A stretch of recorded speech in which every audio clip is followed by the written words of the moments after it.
All he's doing is showing off how good he is when he breaks the rules. Yeah. They're doing sticky hands with him. Then what does he do? It's slow. Oh, Bob, let me get you. Oh, I can get you now. Oh, let me kick you. So it's like Bruce Lee. Oh, elbow you on the head.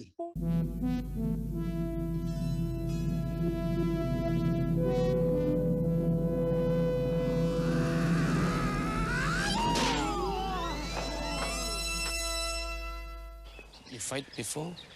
Yeah. You good? Yeah, I'm good. Good defense? Yeah. Must train different in America. Your defense stinks. You are the new student. Come closer.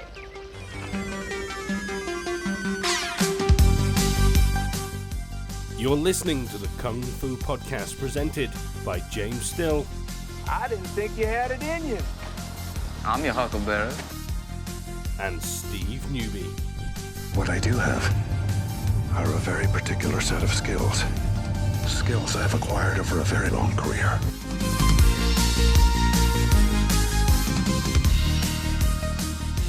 Right. Okay, honest to God. Right, everybody, welcome. We're going because let's go. We've not had a green light. I'm just flying by the seat of my pants. Welcome to the Kung Fu Podcast. What are we, 40? Is this 40? Is this midlife crisis zone? I don't know. In the middle. I think, I don't know what number we are. Let me find out what number we are. Maybe it could be 40. I think it is. But let me just double check. It's my age. Yeah. It's closer to my age, which is more depressing. Yes, we're from 40, number 40. Oh my goodness me, 40 episodes of us drooling on. How you been, old man? You all right? Good. Yeah. Yeah. You looking well? You looking nice and healthy and thin? Yeah, the sun's shining brightly now. Yes. Oh. I'll be down that lake soon.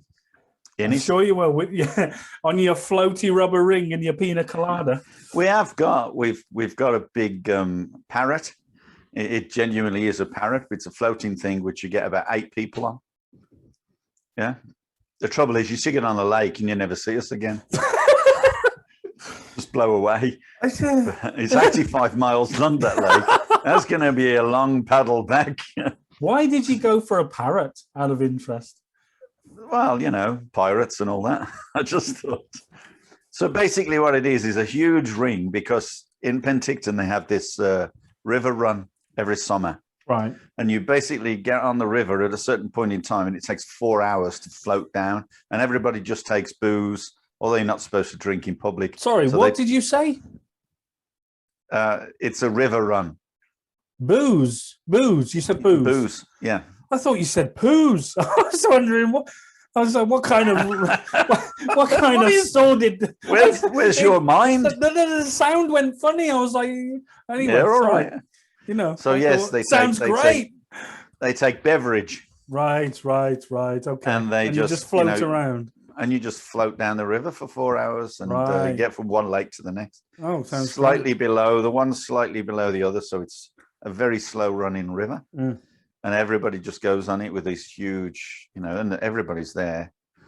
I don't know if it's going to run this. Depends on the COVID, I guess. But it is outdoors, and you are on your own ring, so yeah, I guess so. Well, I don't see why not. Anywho, we've got stuff to discuss. Yeah, Kung Fu. We're going to talk some Kung Fu today, I guess. Apparently, where are we going off with this? I don't know. What do we want to chat about? Do we want to start with the sets in Laogar and why they are all linked? Bearing in mind we did have some information about, or people were suggesting that Lao is not has got all the sets are completely made up or whatever, or they've been strung together from different times and. Yeah, but I just thought we'd apply it. We'd just try to apply, maybe educate some people without educating them too much. So the thing that gets right, I think a lot of this.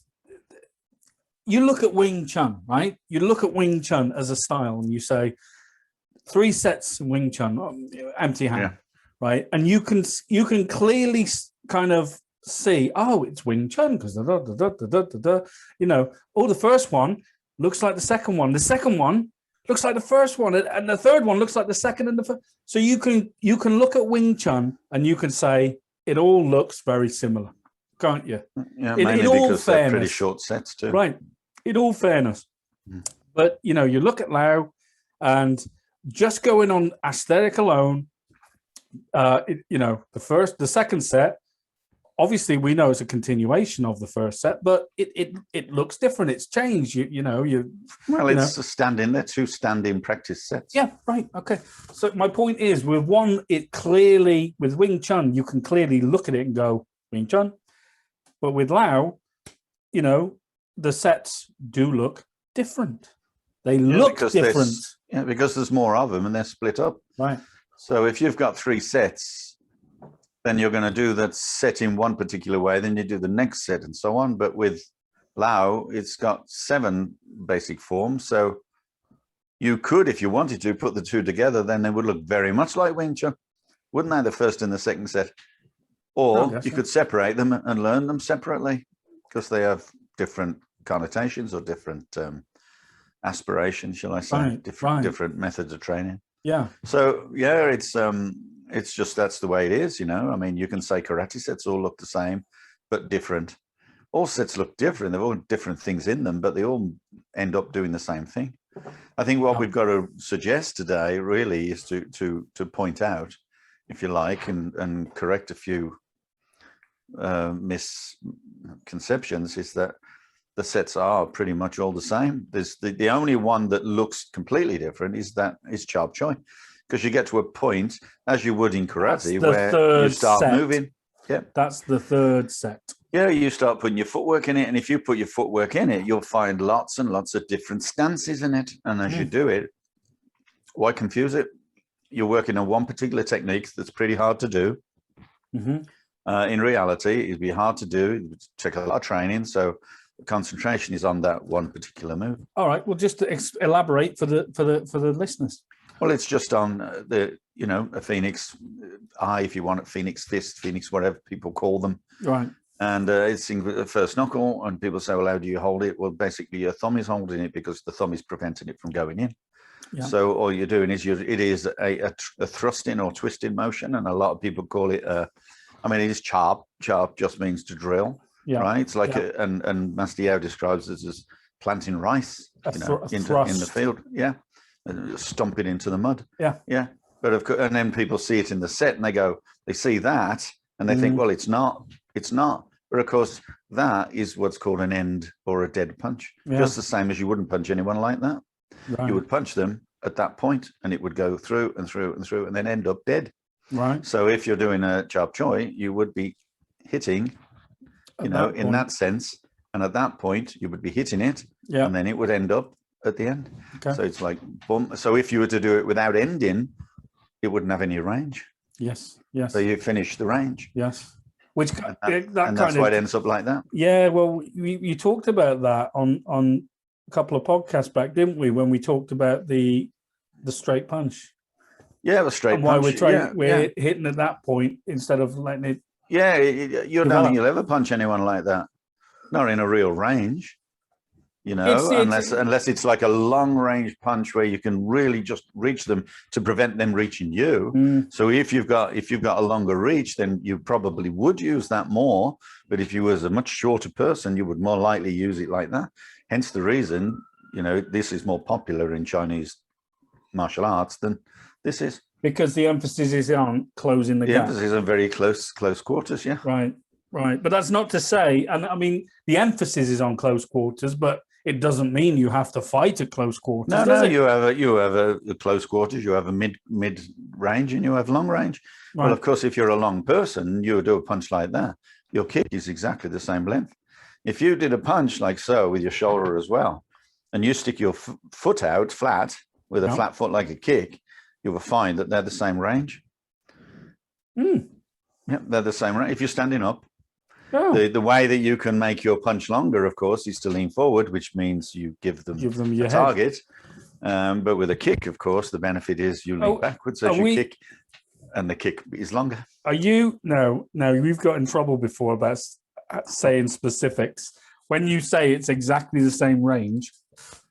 Oh, we better be careful. You don't mean might... it's the same range. Maybe there's a couple of inches. All right. Calm down. Depends how much you reach. Yeah, I suppose. But yeah, that's fine. So we were talking about the continuation or the continuity of the sets in now. We've got 7 sets, 7 basic forms prior to you taking a black sash, which you've got to go through. Repeat. Now, and originally the 7th one was after black sash. Right. Okay. But there you go. Definitely made up because they're changing when they do the forms. Right. Yeah. So common threads amongst the sets. We can, right. It's fair to say that we can find techniques in the first set, that's in the second set, that's in the third, fourth, fifth. We can comment now. But if we're going to talk about a common thread, have we got any common principles or ideas or what's the word I'm looking for? Anything that linking these sets as opposed to just the physical movements themselves?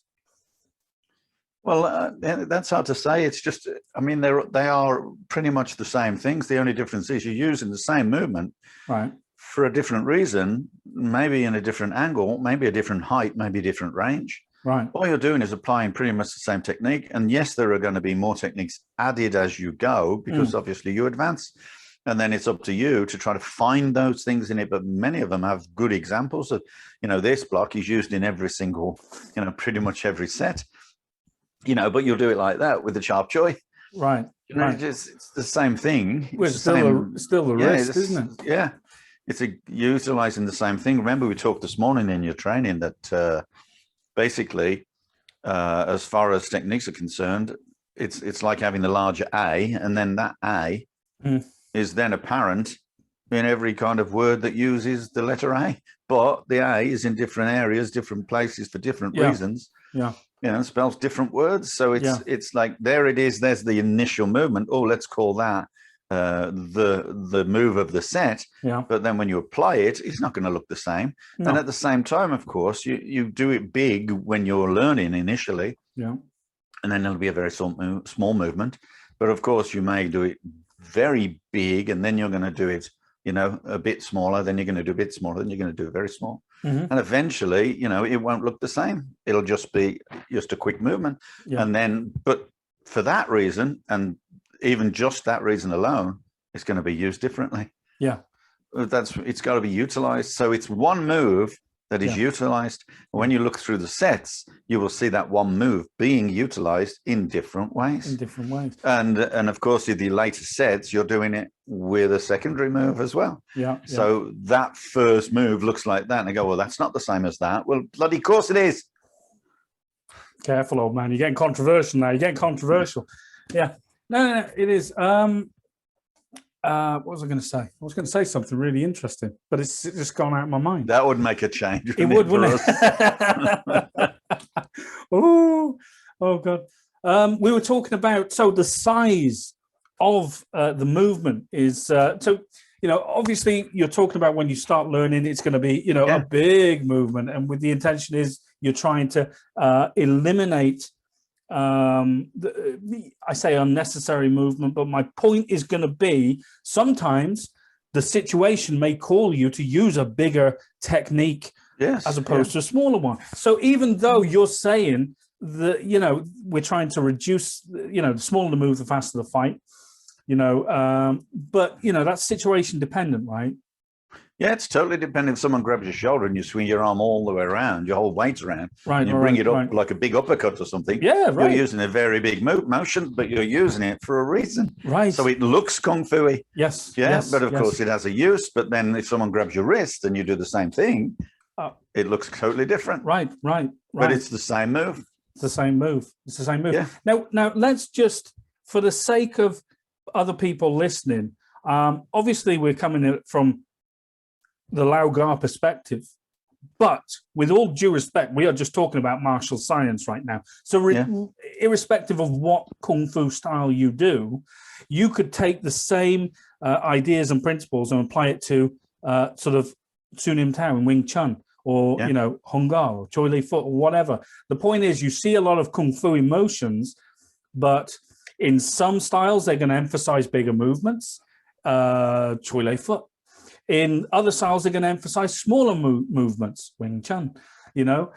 But really, what we're trying to say is or suggest that, you know, even if it's a big movement, it has a use. If it's a small movement, it's going to have a use. And that's the same movement. And it's the same. Yeah, it's the same It's movement. the same movement, but people look at it and go, oh, it's a different move now. Yeah, yeah. Well, no, it's not a different move. It's just a different way of learning it, a different way of understanding it, a different way of perceiving it, Yeah. a different way of using it. Do you think that, where do you think the problem is with people training and teaching these sets? If you had, I'm suggesting there is a problem, but obviously there's going to be a lot of people who are going to misunderstand, you know, how the application of sets, how we go about the process of it. What should we be really looking at in terms of? Well, I think the biggest issue, to be honest with you, particularly if you're talking about Lao and probably other styles that are quite prolific, like Wing Chun, for instance, if you're talking about that, which is why you end up with all these different Wing Chun, Wing Sun, and all this kind of thing, is because they end up having to learn, or sometimes they learn from courses or whatever. They've been on a course or they've had an instructor and they no longer have their instructor. They have to start applying it in their own way. Right. And figuring out how things work. And of course, that's when it goes to pot, because a lot of people have absolutely no, you know, idea of which direction to go. And what do you mean? What do you mean? Which direction? Well, I'm talking about, you know, how they don't analyze it scientifically. They just use it as an excuse. The move is this. Oh, you've got to do it my way. Oh, boom. And, you know, and then people can't make it work because simply they're different people, you know, so you do this and it's this way, or do you do it this way, or this way, or you do it this way, and they think it is a different thing, and they try to analyze it as different thing. But remember, the funny thing about martial arts is that, as you see, all around, lots of people, they learn a style or they learn a set. Yeah. The next thing they want to do is learn the next set. Next thing they want to do is learn another style, another style, another style. So it's human nature that they then try to search outward for new things, rather than utilize the things they have. Right. That's the point. They don't, and that's what I mean. They don't see see the wood for the trees. Right. So you're talking about looking inside your own style now. Training. Training. All right. Training and having good instruction. Right. And I think that's important. Two of those things that's obviously important. Those are the two things that are lacking, I think, today. And that's the unfortunate thing. And you can't blame any specific type of person. It's going to be, you know, that kind of thing throughout martial arts now. You know, genuine martial arts is very hard to come by. It's dying. Now, do you think that that's just a impatient thing on behalf of the students, or do you think it's a problem with the instruction, or the way this whatever style they do? Because look, I know this happens within Lao Gar. I know there are people doing Lao Gar who, you know, don't work. What's it for? Well, of course. Well, you've got people who've left Lao Gar who then say, "Oh, Lao Gar are just made up." Yeah. Well, if it's made up, well, why do you want to keep calling it Lao Gar for then? But whatever. We're talking about the techniques and the way this people. This is the point. They try to apply the techniques and say this is that style. This is the style. This is how we do this style. But they still don't know how to do the style. Right. That's what I'm saying. I'm not suggesting. But I'm not going to go back into all the crap that we've been. When we talk about styles as well, this is what I want you to sort of clarify. You know, are we talking about styles, or are we talking about a movement within the context of Chinese martial art? Whether you call it Tan Sao in Wing Chun or Beauty Looks in the Mirror, it's the same move. Yeah. So what makes Wing Chun different to Lao Gar? You know, it's the preferences of the people that train it, or the people rather that teach it. Right. You have it's like any business, you know, or any kind of sport, if you like, there are some people that are going to prefer, depending on their size and weight, to go in one direction or another. Someone is going to be a sprinter, someone is going to be a jogger, someone is going to be, you know, a long distance runner. You know, it's just their makeup, it's what they prefer. Right. And the techniques in all those things are pretty much the same. They are pretty much you across move the board. your legs, and your hands. And so, and you breathe in a different way, and you do this in a different way, and that in a different way, and you set off in a different way, but they're all running. But people then go, well, wait a minute, you know, jogging's the best, you know, I can jog forever, you know, and then another guy goes, well, sprinting's the best, I can really, you know, I can get some speed up, I can, you know, world records, of course. I mean, humans by nature are meant to jog, they're meant to run. The idea, did you know humans can actually outrun horses? What? Yeah. Because horses can only run for a certain period of time. Oh. Whereas humans can run for pretty much ever. And if, you know, not me. Not me. Yeah. But that's what they were designed to do. They are predatory, aren't they? So they wouldn't, they're not big enough or strong enough or armed enough in that time to actually run something down, but they just keep running till it's dead, you know, till it's tired, and then they can kill it. Wow. They just keep running and running and running. They could go for days. Wow. Until they catch it, you know, and that's why they're trackers. Yeah. Yeah. Oh, so they just keep, they might not catch it for a while, but they'll eventually catch up with it because it'll stop. Because obviously if they're not behind it, it'll stop. Yeah. Then they'll catch up with it. It starts running again. Eventually it's just knackered. Who are those guys? Who are those guys? Sorry. Yeah. Yeah. No, it's interesting. Just interesting. But isn't it? But I have to be careful when I make these little points of history and stuff, because, you know, I get commented on a lot about history because that's right. It's only what I read. What was the latest one? What did that guy say on? Well, I haven't checked it up yet, and give him the benefit of the doubt because I don't know, because I just. Oh, that's right. It came out of my memory. It was about, well, was it Genghis Khan or was it Alfred Alexander the Great? Alexander the Great, yeah. Yeah. Yeah, who fought the Romans because the Romans didn't bother fighting them. They couldn't win, so they just kept, you know, just moving every time they went to set up a battle. They just moved and they got fed up. I think you got a lot of stuff going on around in your head, old man. I think you know, Christ, it's hard to hit the mark every time. I know. So I apologise to him if I'm wrong, but who gives us? Okay, because it wasn't the point. It wasn't an issue. It was just. It wasn't relative who it was. No, it was in the conversation. It was the thought that counts. Yeah. But I tried to make it interesting, and you know. What else did you say? You came out with something as well. You were talking about. Oh God, I wish I'd have read the comment now. God, I remembered it. Oh well, I'll come back to it. But that was interesting. No, I can't remember. Anyway, not important. Right. Anyway, back on track. So we've established that the movements generally across the board in Chinese Kung Fu are pretty much the same. Pretty much the same. So we're dealing with the way we perceive them, the way we taught them, the way we choose to learn them. And if we choose to look sort of inward and really train it, analyze it, science. Use the word, they're not very scientific. What does being scientific mean when we're talking about analyzing sets? What can you put your finger on it? Can you just maybe give us some insight? It's got to be the fastest possible way of doing a specific movement. But why does that make it scientific? Could you elaborate more for the whole science of martial arts is to win, isn't it? And to win, you need to be the fastest. Now, you can be more powerful, but we always ask people when they come, what's the most important thing, speed or power? And I think we can pretty much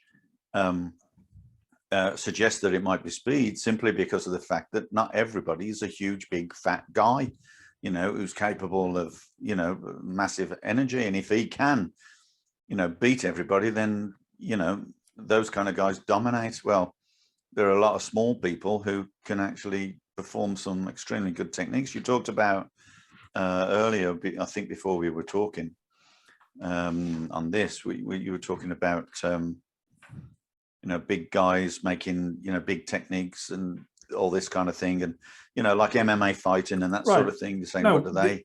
Right. So the example I used, God, we're like a ping pong, ping, ping, ping, ping, going everywhere. The example I used. Editing. That's true. The thing I used was I found a video of a very sort of famous MMA fighter called Baz Rutten, right? Yeah. Now, Baz Rutten was talking about what's a really, this guy says to Baz Rutten, what's a really good technique that I can use? And he just plucked one out of the top of his head. He went, okay, so I'm going to do what we would call a yoke punch. I haven't got a lot of room here, but you're striking, with your forearm that way around or upwards. Yeah. So we would call that a yoke punch in traditional kung fu, and you see it in a lot of styles. Like it's big, it's a big movement, isn't it? And anybody, anybody who sees that technique, is going to go. Anyone who doesn't know sort of the context is going to go, no, that's useless. But in fact, let's watch the video. I'll show you what I mean. This is Baz Rutten just demonstrating this technique. All right. Ready? Okay.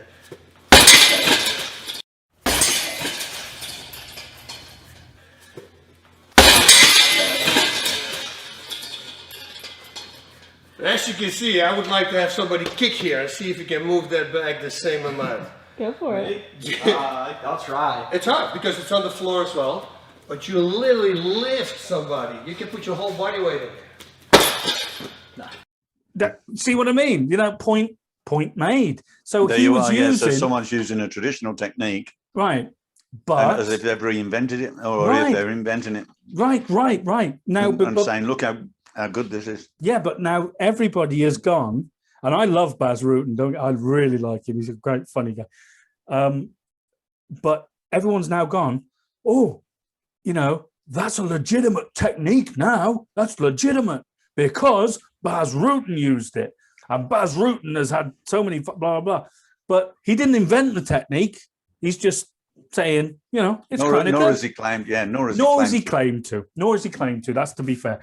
But the point made, this is why traditional martial arts, kung fu, get a bad rap, because people don't understand it. But I can understand people looking at it. Some guy teaching a Choi Li foot form and blah, blah, and then going, oh, that's not going to work in a fight. Yeah, that's right. Well, they see people who are fighting all the time. They rely on the fact that they have a reputation of fighting and mostly winning. Yeah. And so therefore they go, well, they're proven technicians. But the thing, it isn't about them as individuals being proven technicians. If we're talking about science, it's about the science they use. Yes. And if they're now applying sciences that have existed for thousands of years, then what difference is it? Because as long as you keep the science, someone comes along who wants to fight. Someone comes along who doesn't want to fight but can teach it. Yeah. So it continues and continues. Yeah. I mean, I know a technique, a real, technique that would really have someone in a ring on the floor. It's called a kick in the nuts. Whoa! We've seen this. How many times has an MMA match had to stop because someone contravened the rules and low blow? Accidentally kicked them in the nuts. Oh, time out. Stop. The guy who wants to fight, the guy's prepared to go in and fight. Yeah. He's got no fear. He's going for it. And that's commendable as an individual. Absolutely. But that doesn't prove the science. No. The science was there all the time. The kick in the nuts is proven science. You just don't put it in an MMA fight because the fight won't last very long. Yeah, but this is what I think as well. I think when we're looking, I don't think any individual represents a style. I think an individual could teach the science of a style, but can't represent a style in terms of if they fight someone and they lose, oh, see, your style's crap. No, because when you're looking at fighting, it's an individual thing. Right. And it's a thing in the moment as well. They make a single mistake. Exactly. They're tired. Right. They lose concentration. Right. A hand happens to be in the wrong place. At the wrong doesn't time. see something coming. Yep. They just happen to do something that they didn't expect the other guy to be in a different place. He falters. He falls. The referee's in the way. He's too close to the ring. There's all sorts too close to the side of the ring. You understand? And there's too many things there. There is, and that is in a controlled environment as well. Yes. So I've never subscribed to the individual represents the style. Never. I don't believe that, because fighting is an individual thing. You know, That's why when someone comes to you and says, "Oh, you're talking bad about my style, I'm going to come and prove it to you." Well, no, you're not going to prove anything about your style. You're just going to prove about you. You know, that's it. You got some, issues. I get these messages from time to time, viewers. I won't lie. I won't lie. It's all in a day's work, But very interesting. But so going back to talking about the science and how we analyze forms, because we are everywhere. It's important that maybe it's a hard question for you to answer, but maybe what would your process be? Say I've just found out this amazing technique. It's brilliant. It's amazing. I'll teach it you, Steve. So I teach you this amazing technique. What would your process be trying to decipher this technique as to whether or not be any use to you? What would you start by thinking of? How fast is it? Right. How it's going to affect you anatomically. In other words, is it going to hurt you when you hit someone? Right. Because a lot of the time people come with great ideas. They go, "I'm going to do this with my fingers," and then you see the way their fingers are formed, and you think, "No, you're not. You're going to break your fingers." Mm-hmm. I'm going to do this grab. I'm going to do that grab. I mean, you've seen it in tiger's claw, haven't you? When they have their thumb like that. Instead of actually at instead there. Yeah. So they have their finger like that and they go, "Ooh," or whatever they do, and their thumbs like that. So, yeah, there you go. That's it. And that's it. And you go, what's that for? And they go, "Well, this is going to claw you or whatever." Well, what's your thumb going to do? It's going to be in the way of the claws. No, unless it's actually out there to claw or out there to grab. Right. So it needs to be actually wanting to grab. So if you're going to grab. If you're going to claw. But what's that for? What's that going to do? It's just going to get hurt. Not going to do much. Yeah, the only use of it there is when if you're hitting something with the side, and then it's out of the way. Yeah, right. And that's it. But people see that. Oh, I'm going to do that. And then by the way, this is what's it called in a movie? This hand. It's not my hand. What? I don't know. This has been edited in afterwards, just in case anyone says I'm wrong. Look at that hand. That's someone. Keep the elbow low, then I could. It's that's all right. So go on. You're looking at the anatomy. Looking. Will it hurt them rather than hurt the target? Will it reach the target? Is it powerful enough to do anything? What is the target? What is the proposed target? Yeah. And how fast can it be done? And where can in what framework, in what kind of position can you be in when you do it? So does it work against certain things? Where would you do it? Why would you do it? Yeah, and so on. Quite sort of discerning. It's a technique should be open to be any kind of interpretation, as long as it's got to work. That's all. But that don't work for any reason except, as I said, for that. So don't bloody come with that and say it's a claw. Right. But that's just an example of when you say, you can go sometimes and you see Tai Chi and you see people doing Tai Chi and they go, and they're not doing this kind of thing with energy and whatever. Okay. So what you see is they go like this, and when they do this, you go, well, that's not going to work. Now, that's no disrespect to them. They're not interested in maybe a traditional or a martial concept. Yeah. But if you're going to do Tai Chi, then by definition, it's a martial art. And then otherwise, you may as well just be going like this. Doing That's John Travolta, isn't it? Yeah, you may as well just, in it, you may as well just do that. Right. Because any movements then you can do. Okay, and just swing your arms around and whatever, that's fine, but it's not Tai Chi. So, when people do that, that's not Tai Chi. So the Tai Chi has to have some kind of formal, preparation. Yeah, right.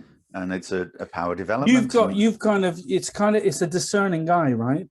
But, you can look at it and you can say, just like bad acting, oh, that's bad acting. That ain't going to work. Or that's, not correct. I don't do Tai Chi, but, that's right. You know, I can appreciate what the intention of it is. If you're trying to create power. Yeah, you've got to create energy. You've got to be in a position where you can, or where you can. Remember, it's not about one technique; it's about what follows it. Often, you're not doing a technique to end all techniques. It's never like that. It's can you do that? Then can you do that? Then can you do that? You know, you're moving and flowing all the time because the person is constant. Yeah. The person you're fighting is constant, which is why when you see these adverts, the thing you sent me the other day. You know, when the guy punches once, and then the other guy goes da da da da da da. No. The guy's just standing there. What's that about? That was American Kendo. Yeah. Now, in fact, I'll play the video right now.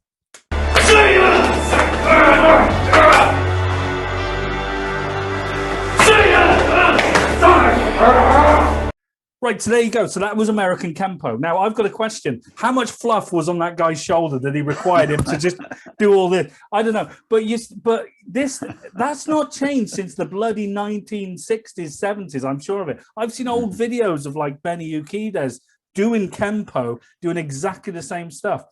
You know, and it's just like, how many times have you got to hit someone and then stand still? I mean, seriously.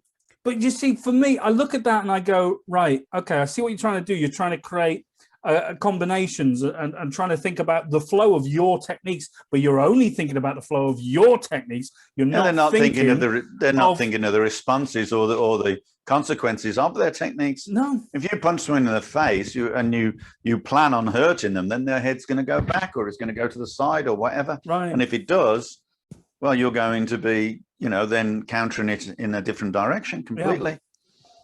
Yeah, I remember a street fight like that, actually. Well, what were you? Yeah, he was a road rage person. All right, what happened? Go on. Now you mentioned it. He just got out of his car. You know, we'd been flashing and he'd been, you know, brake checking me and all that kind of thing. I brake checked him. Yeah. And when we got down to a right turn lane, the lights were red, and he got out of his car. And of course, I wouldn't sit in the car. Yeah. He got out of the car and walked straight up to me, and because it was kind of a spontaneous reaction, I guess. Yeah. And as he came towards me, I just kicked him in the groin. And when I hang on. He was just going to say, "Mate, your tail lights out." Well, this is the thing, you see. This is the thing, because I was with a girlfriend, right? And I had my glasses on and everything. And of course, I kicked him in the groin. And then his head went down, so I punched him in the face. His head went up, so I punched downwards. And he went sideways, and I punched that way. And then he went that way, so I went that way. You know, it was kind of boom, boom, boom, boom kind of thing. Yeah. And that was kind of enough. Right. And he says, he says to me, he goes, in the middle of that, at the end of that, right, straight away, he goes, "Why did you stop?" And I thought, why did I stop hitting you? Or why did I stop the car? And I couldn't figure it out, you know. So anyway, he goes, I just screamed at him to get back in his car. Yeah. And of course he did. He got back in his car. And then I got back into the car, and my girlfriend says, I think he just wanted to tell you your lights weren't working. And straight away, and in my head, I'm going, is that true? The worst thing is, of course, that my glasses had fell off. They were under the car. Are you dying? No. Did you hear that cough then? Yeah. Oh, I thought I muted it. I didn't know. Sorry. Okay, so yeah, well, that's editing for you. That's your editing. That's my editing. Anyway, my glasses were under the car, and I went to drive off, and I realised I hadn't got my glasses. So we're there. He's sitting behind me in his car, and I'm sitting there, the lights changing. I'm looking for my glasses on, and then of course I go, and I was on my way to the Bridge North Club, and no, it was just one of those things. I've experienced a lot of that because being a lorry driver and that you see a lot of that kind of thing, driving at night as well. Yeah. And that's where most of my fighting kind of experience has come from. Is it because you're cutting people up in your lorry? It's because I'm a useless driver. I'm a useless driver. I got out to someone here in Canada, and they just drove off because they're very good. They don't do road rage. You're in Canada now. They don't even honk. They don't even honk. I have to lean over and honk for the student.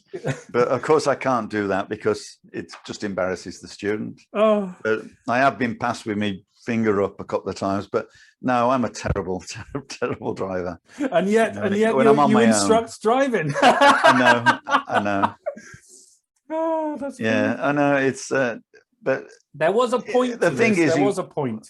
well, the point is well, you learn from your mistakes. You learn, and I think someone who's had the experience is able to teach, but you've got to know how to teach too. So there's a lot of fighters out there who are extremely good fighters, Yeah. but they couldn't teach for toffee because Yeah. their intention is to fight. Yes. Now, I'm not talking. So I have no real fighting experience in a ring.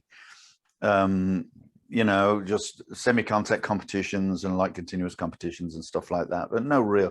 I've never done full. You did some full contact, but no, it's just these people are out there to prove themselves, and really, most people like you and I want to do is just defend ourselves. Yeah, you see, and there's a total difference to that. No, but there's a point you said a while back, and you said the intention of the technique was you want to win, don't you? You want to win. And I kind of think, well, no, you want to end the fight, but I don't want to lose. That's right. my thing. I don't want to lose. Exactly. Yeah. Right. So there's a difference. That is what we've always said. It's not. one person wants to win, and other people they just don't want to lose. Well, yeah, but I always think there's two kinds of people. You've got like you said, you've got fighters, but I will tend to refer to them as sort of competitive types. You've got competitive fighters. Well, not just that, but sometimes with a competitive mentality, right, in the martial arts. And then you've got coaches, right? So forget, I'm just talking about the two types of people very common in martial arts. So you've got the competitive fighters, then you've got the coaches, and the competitive fighters are very, very, very singular. They've got a direction. They want to win. They want to do this. They'll do that. Whereas the coaches, on the other hand, they'll want to sort of guide you through a process, not that necessarily works for them, because these coaches understand that everyone is different, all the rest of it. Whereas competitive people, they tend to base a lot of their teaching.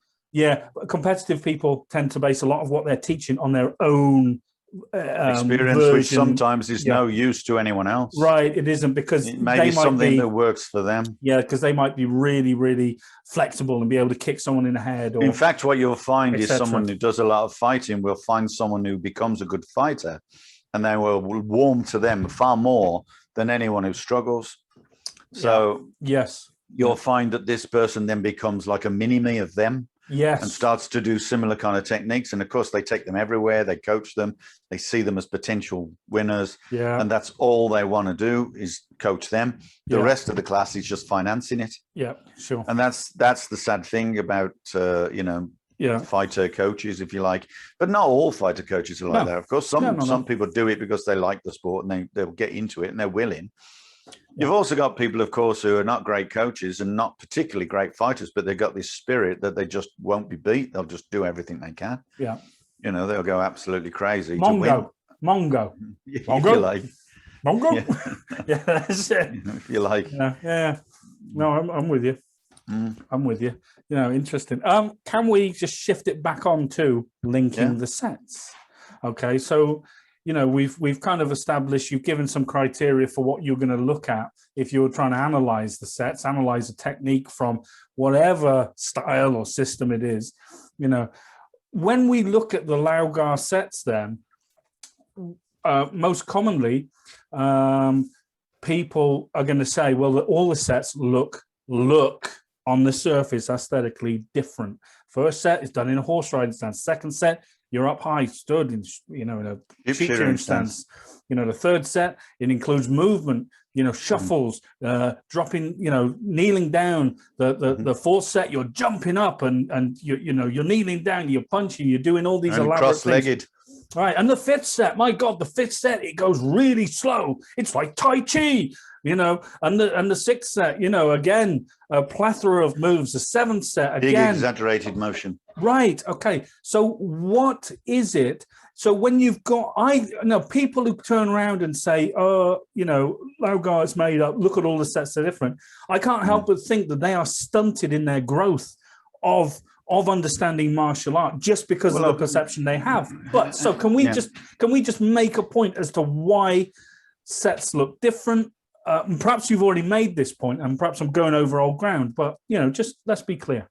Well, let's just look. I'll give you an analogy using the ABC concept that we use a lot. Yeah. How many vowels are there? A, E, I, O, U. 5. 5. Do they all sound the same? A, E, I, O, U. No. So why do we need 5 of them? Yeah. Because they're all different. Right. But together, they give you words. The alphabet. Yeah. The sound. Yeah. Okay. Without them, you cannot speak the language. Yes. Right. Okay. So how is it why do we need the sets to all look the same and be the same in order for the set to progress? Well, I think that's human. It doesn't make sense. I think that's human beings trying to sort of, apply some sort of, rule to the process of learning martial arts, or it just doesn't compute. It's got to look the same, Why is it? I don't know, but we're getting this a lot. But when you look into them, we've already said the movements are the same. Look at Fei Long Chi. Look at the first set. Look at the second set, and look at Fei Long Chi. That's the 5th set. Fei Long Chi is the fifth set. Sorry, which set? Which one did I call it? You just call it Fei Long Chi. What I'm saying is people don't know. That's the 5th set. I said, look at. I apologize. Yeah. Okay. For those who don't know, Fei Long Chi is the 5th set. Is that all right? That's fine. And the second set is John Sao, and the first set is Kebun Sao Far. Yeah. And they're all different, but they've all got the same kind of movements. And in the second set, there it is. Oh, sorry, it's on its own. There, that movement. You see that movement there? Yeah. Never mind that movement. What about that movement?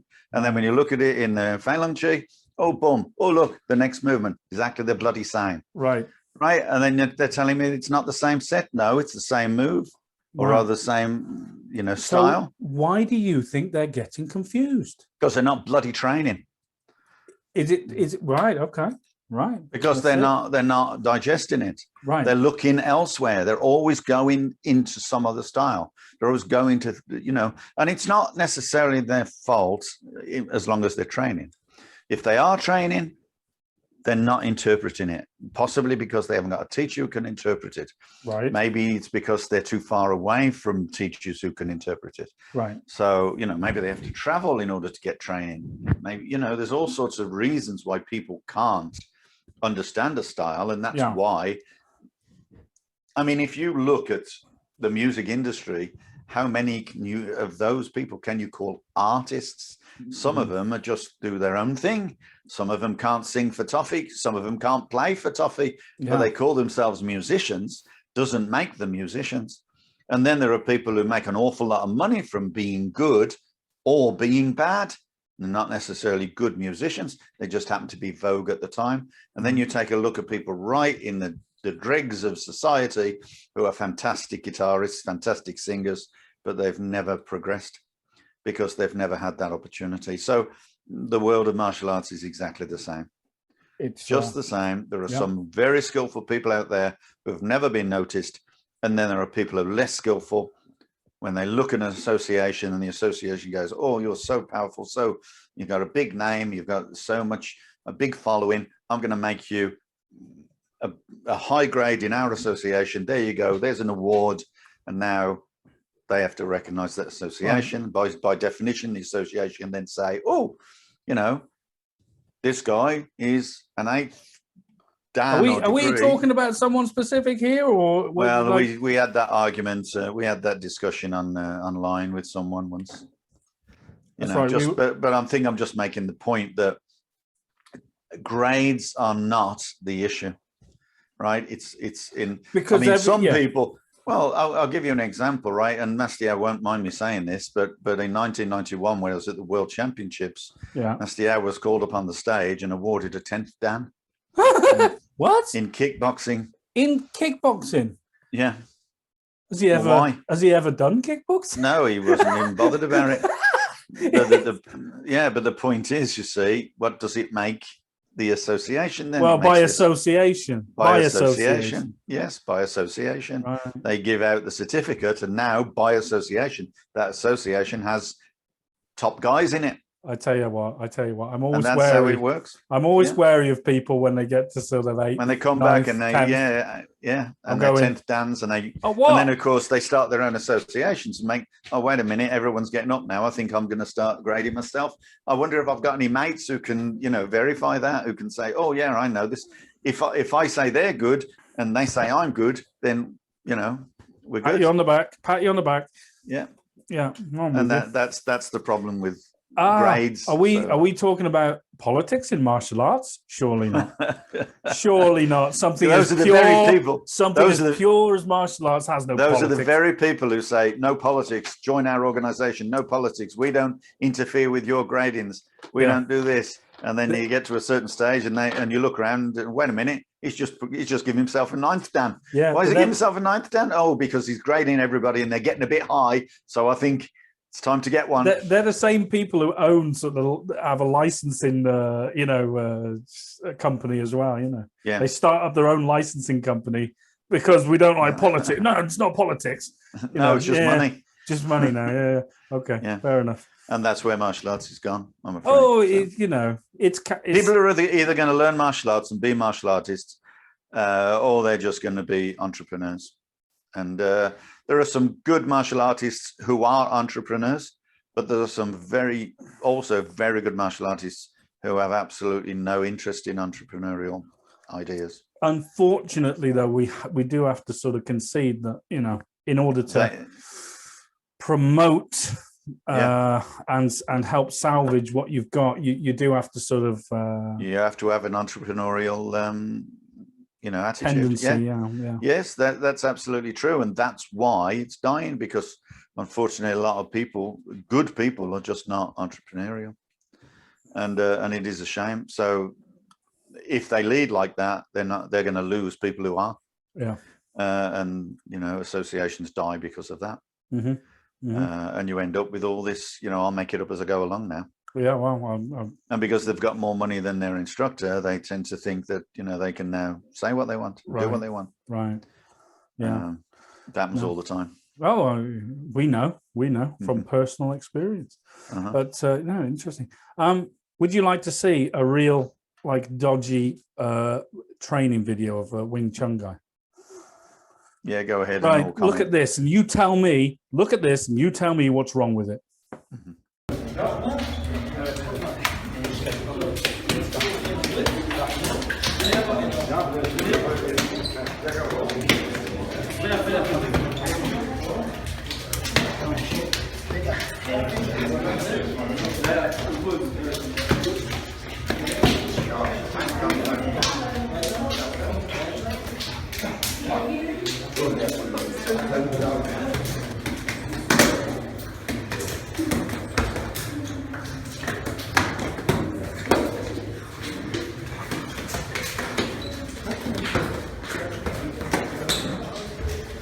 Right. So I don't know what it was I just saw then, but I can't stand people like that. I bloody hate people like You that. saw a guy who just absolutely loves himself, Yeah. but doesn't give a toss about his students. He's just there in front of the camera trying to prove. He's not even keeping to the rules. No. He just, he's training with them, and then he's the only one with gloves on, and they can't hit him. So how do they feel about hitting him? Well, they don't want to hit him because they haven't got gloves on. So, he's happy. So then he's block, block, block, bang, bang, bang. And then a kick comes in. Oh, I thought they were doing sticky hands. Well, Jesus. Yeah, well, this is just I can't stand people like that. I really don't. Taking the piss. They're taking the piss out of their students just to look good.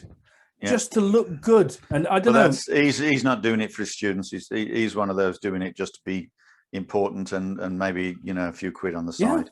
No, it just annoys me that. He's not a martial artist. He's an ignorant. No, that just bloody annoys me. That I found that the other day. I said, oh, God's sake, what do you gain by doing that? What does your student gains gain? absolutely nothing. Nothing. Just go like that, Yeah, yeah. God's sake, They gain a squint. Yeah, I mean, From then on, it's like flinch response. You need to go and do fracs, my friend. Control that flinch response, boy. Jesus. Yeah, no, it's very sad. I mean, there's been a lot of people who've crossed our paths, you know, who have had this kind of attitude in a class as well, and they've kind of gone. They kind of have the attitude. Well, you know, training's got to be more realistic. So, you know, if, for example, right, if you're trying to, I don't know, let's pluck something. Let's try to teach someone, say, a wrist lock, right? You're trying to teach them, okay, all right, it's a bit of anatomy, blah, blah, blah, blah, blah. You know, this is how you do it. And now, right, I'll do it on you. And they're stiff. Oh, yeah. Yeah, well, in the street, I wouldn't do it, would I? I wouldn't do it. And you're kind of like, no, I'm trying to train, I'm trying to show, I'm trying to demonstrate, you know, a bit of anatomy here. Yeah, but it doesn't work. See, what you've done is rubbish. It's like, well, I probably wouldn't do that, would I? Eh? You know, do you know what I mean? Like, isn't it's this the same? Yeah, we used to teach a thing. Unfortunately, we don't teach it anymore for one reason or another. James, the hair grab. Oh God! Listen, I've still got a bit. I've still got my troops are in reserve. They're all back here. Yeah, the last time I did a hair grab on you, it's still in the cupboard. Yeah, so they grab the hair and you pull their arm down like that, and then you grab the throat and all that kind of thing. Okay. Yeah. A typical hair grabbing from the front technique, like self-defense thing. Yeah. You do that, and you always demonstrate it two ways, and you say, okay, this is how to prevent someone or control someone who's pulling your hair and so on like that. And they like that, and they get the idea of how to actually work anatomy and get the idea of anatomical, you know, joints, etc. Right.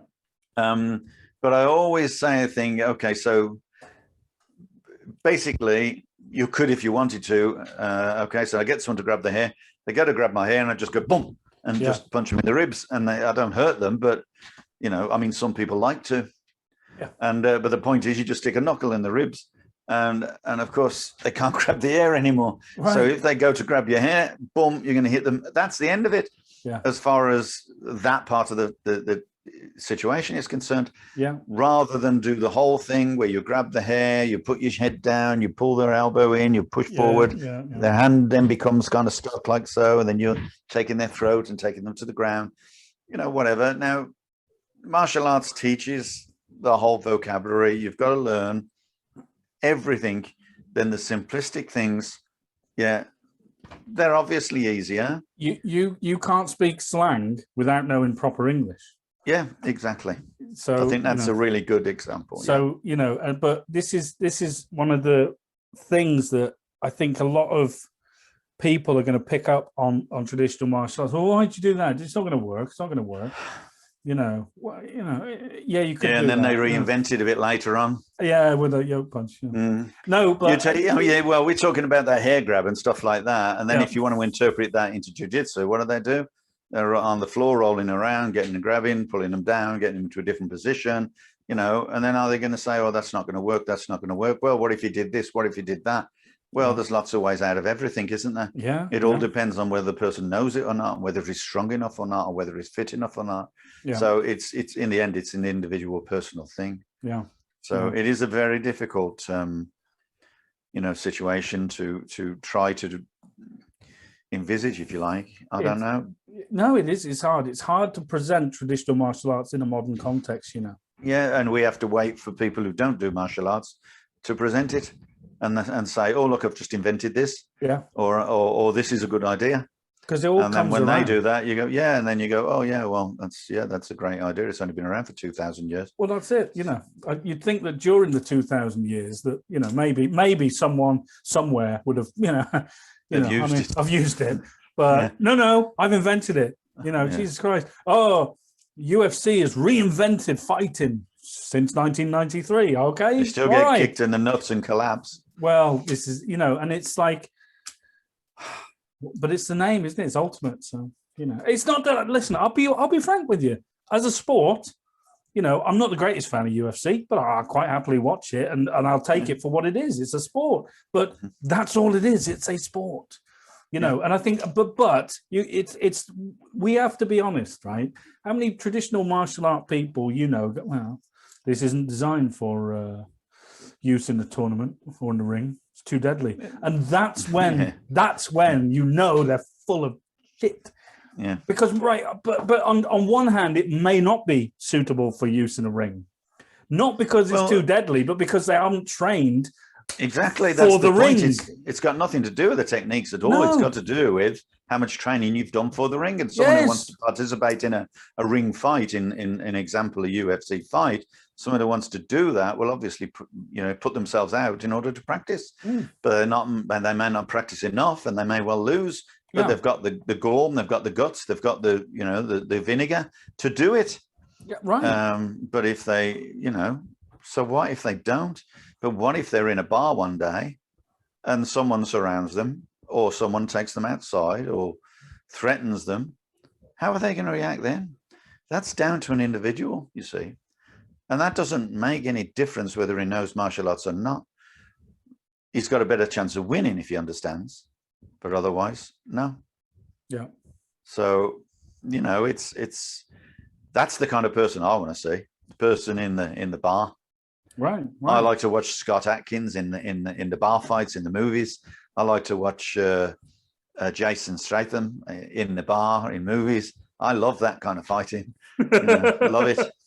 And yes, before you go on, I know it's made up. I know it's prepared. I know it's rehearsed, but it's a great atmosphere. Yeah. Yeah. It's a lovely atmosphere. Did I sent you ages ago when I was trying to build bridges with the Wing Chun Club in London, right, on Instagram. So they posted on Instagram this video of we're talking similar sort of lines as what we're talking. Anyway, they posted a picture of a Wing Chun guy versus a boxer, right?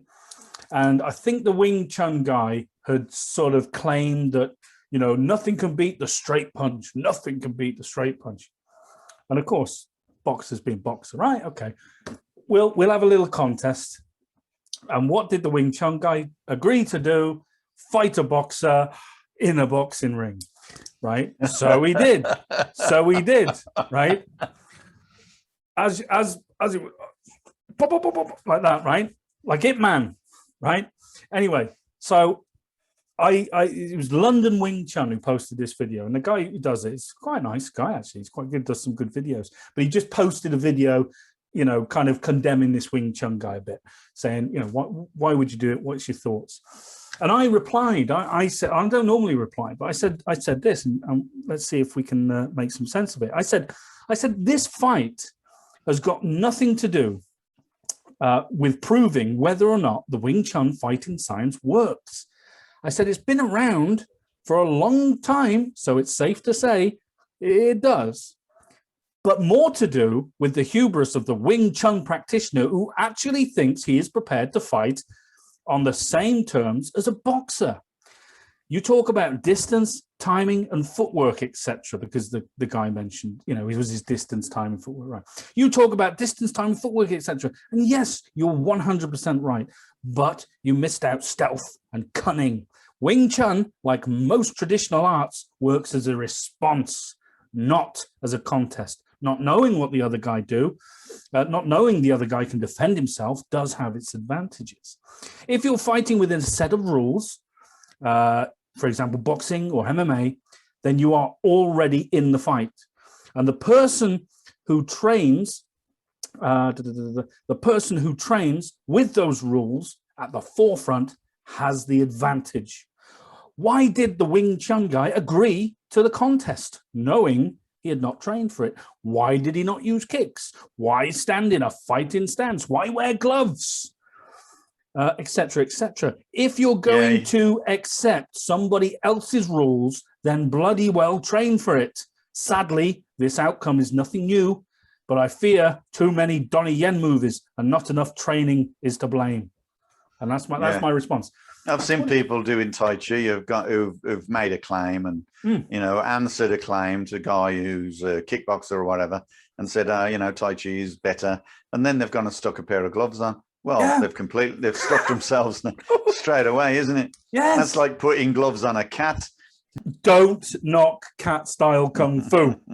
Okay, it works. It's real. I've seen it in American magazines, but you know, Oh, I know. it's that, you know, but that's exactly what it is. It's a silly thing to do. Yeah, you cannot do it. You know, I mean, you go into a fight with MMA fight. If you've got the same vinegar, if you've got the same stealth, the same, you know, willingness to fight, as many of these people have, but they just haven't trained for it. Yeah. If they train for it as well, and then in addition, they just say, well, wait a minute, I'm not taking those rules. Thank you very much. I'll fight by my rules. You can fight by your rules, and let's see what happens. And then it's not a fair contest anymore. No, it's not. You know, and so people don't agree to it most of the time. Yeah. But we always hark on about this, and it's true, but we always do. Now, do you not think that some people out there kind of go, yeah, but that's just an excuse for, you know, why, you know? Of course they do. Of course they do. Of course they do. And it's, you know, in some ways they're right. Of course, people just don't train hard enough, you know, for that kind of thing. So, you know, it's a world apart. It's a world apart. I mean, would you see anyone who trained to do hip hop go and do a ballet? I would pay money for that. That would be pretty good. Yeah. Electric boogalooing. Yeah, well, they wouldn't last 5 minutes. No, they wouldn't. They wouldn't last 5 minutes. So it's, you know, it's the kind of thing that you're talking about there. That's the kind of thing. You know, I mean, sometimes there are people who've got such skill, and we always talk about fighting as a skill. We always talk about people in boxing rings who can fight really well, or in various other different formats and can fight very well. But it's the world over. It's the same as anything. You know, if you can, you know, you'll get people who can do archery, and they'd be fantastic standing that archery, you know, with the target, you know, 25, 50 yards away or whatever. They'll fire that bow, and then they'll go over to Mongolia, and you'll watch people do exactly the same thing on a bloody horseback. And then you try doing it, see what happens. You're going to fall off the horse before you hit anything. So and that's saddled us, you know what I mean? So don't tell me that you can, you know, just because you can fire a bow, that you can do, you know, horseback archery. You cannot. No. So this is the kind of thing we're talking about. You know, it doesn't make them bad archers. No. It makes them bad horsemen. And because they never trained it. Right. Okay. And that's the way, you know, when you talk about boxers and when you talk about a martial artist doing a completely different thing, don't put yourself on the horse. No. Because you are going to fall off big time. Well, I like that. Don't put yourself on the horse. I want to remember that. That's a good one. One of many things. Yeah. No, it's amazing, the perception, but the perception is, oh, well, it's all the same. It's fighting. You got to be, you know. It's archery. It's the same. It's got to hit the target. Yeah. How can you hit the target if it's moving like that? Yeah. No, it's interesting. I've I've been doing, as you know, lately, I've been dabbling. Did you know? Yeah. I've been dabbling in a bit of Jiu Jitsu. Yes. Did you know this? Yes, I do know this. Many of our viewers and listeners won't. No. So let's be clear. So I've been studying with one of one of the Lao Guardians, bit of jiu-jitsu, and he kind of, you know, and he's really good, really good. He's very, very adept at it, right? But he can't, and it's not a but as in, you know, I don't like it, because I genuinely do. It's interesting. It's a new dynamic for me. Per se, it's just another avenue up the hill. The view from the top is still the same, but it's just another avenue. Something that I've not really. I had a bit of experience in judo in the army, just a bit, nothing much, but you know, it's different. So, is it? But he kind of suggested, very friendly, like that I was perhaps trying to incorporate jiu-jitsu into my kung fu, which won't work. What do we think of that? Well, you're not trying to. You don't need to. Why not? It's all, as far as I'm concerned, it's a whole style. So no matter what happens, and I've had this discussion with him before, and it does, you know, at the end of the day, when you are in a fight, we always talk about these people who stand there and throw the punch and then just wait to get hit. Yes. You know, so the attacker throws a punch, stands there and waits to get hit. Well, yes, that's not going to happen, is it? He can punch, and then as soon as you throw a technique, he's going to try to do something else, Yeah. So your intention really is to do the strike, you know, to sort of at least get him to pay attention to that strike for a second, giving you the chance to get in and finish the fight. You need to, either by injuring some target or harming some target, which, you know, depending on the severity of the attack, you know, whether you go for his eyes, or you're going to kick him in the groin, or you're going to, you know, punch him in the throat or whatever, depending on the severity of the attack and the type of attacker. Or, you know, you might just try to control them. But then either way, you've got to try to finish the fight by bringing it to the ground. You know, my forte throughout my career of Kung Fu was always sweeping. Right. Yeah. I sweep everybody. And it's just that was just what I love to do, because it's a pleasant thing to do. You see them go down, and you know the fight is over. Now, of course, I could have dived on them and struggled with them on the floor, but that really was never the Laugar kind of fighting style. Get them down. If you want someone to fall, you want them to land on their head. Yes, right. Okay. But So, of course, you can't do that in training. no. What do you mean that isn't the Laugar fighting style? Is it what you just said then? If you want them to fall, you want them to land on their head. You want them to fall, but the style of fighting that we always practice, of course, with the semi-contact for training, and then during the syllabus and so on, most clubs throughout most people's careers, you didn't see mats on the floor for a long, long time. In my day, it was all concrete floors. I swept someone once 6 times, and on the 6th time, because he kicked me in the chest. Yeah, all right. Sorry, have we heard this before? Well, you just look at his shoulder. I told you. Yeah, shut up. Shut up. No, I understand. Yeah. Anyway, no, but the point I'm making is concrete floors. Yeah. You know, Not they're going to get up again. Not conducive to going on the floor. Yeah. Yeah. You know, that would be interesting to see. People do jiu-jitsu do jiu-jitsu on a solid wooden floor for a while, and see how long they're going to last. Because, you know, it's not nice to have your elbows and knees squishing on the floor all the time under someone's weight. No. So at the end of the day, it's you know, that you can train in the environment you've got. What would you That's say? the way it is. What would you say is the Laugar fighting style? What if you had to encompass it, or, you know, sum it up? What would you say? I'd say we're close proximity and control, and ending the fight as fast as possible. So what does that mean? Just be more like, you know, what do you mean? That means responding to whatever is happening to you, either preemptive or you know, afterwards. If you, what sort of word for that? Proemptive? No. Post-emptive? Post-emptive. Preemptive? Post-emptive? There you go. There you go. Maybe, made that one. I don't know if it's maybe it might be a word. True. Might be a anyway, word. Either way, you are going to respond to it, and you're going to, you know, injure or subdue the person as quickly as you can, and then get and do finish the fight. Right. But as I said before, I do believe the person should be on the floor for the fight to be over. You do not want him to be standing there. You know, but it is going to happen. But as long as he's, you know, as long as he's no longer interested in fighting or shows any possible danger, like, because he could always pick up something if he's still standing. So the objective is to get him down. But one of the things that I don't agree with, and I think the guy you're talking about is with me on this, is that you don't want to be lying all over the floor.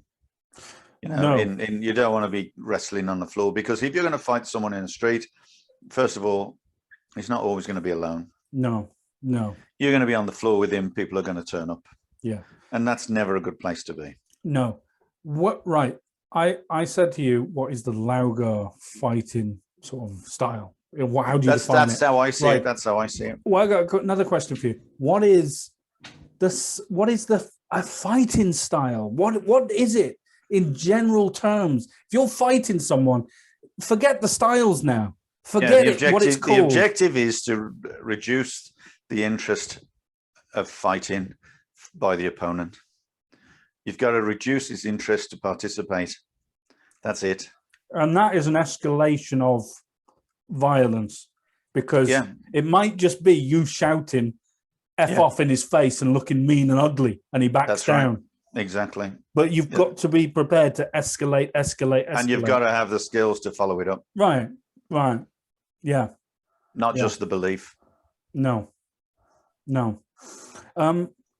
That's interesting.